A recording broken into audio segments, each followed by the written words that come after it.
kape. Ayan. Tikman mo kung masarap yung lasa. Kung tama. May tama. Ayos? May tama? Pinakanan kita. Oo. Sa sobrang sarap ng kape. Sobrang sarap na kape. Ang itatanong ko kasi kay Ferdinand kung malungkot ko eh. Kung may chance pa may ambag sa mga ang taong pinatay na sinilid sa Trump na binuhusan na at saka sa mundo. May chance kaya i-ambag sa mundo? Pwede, basta gagawin. Eh paano nga yung dadagnan ng soko, matigas na yung Trump kung saan din sinilid? May simento?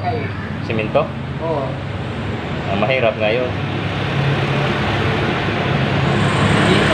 Hindi para hindi na chance mo na i-ambag sa mundo.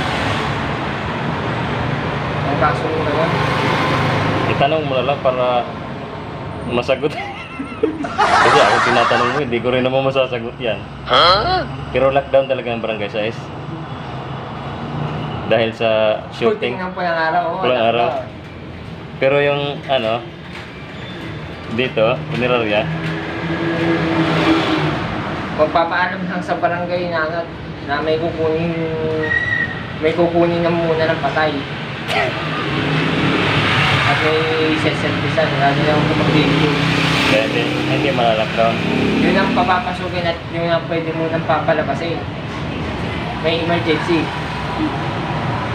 Akala ko yung isusugod lang sa ospital ng emergency, pati pala pagkuha ng patay.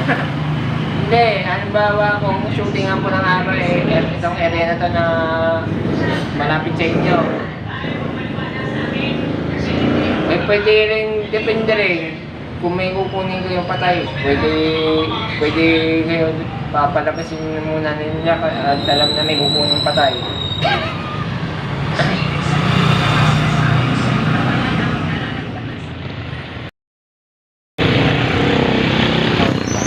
Ang buong ng pambansa ng Pilipinas. O di, lakad na. Yan. Alam na!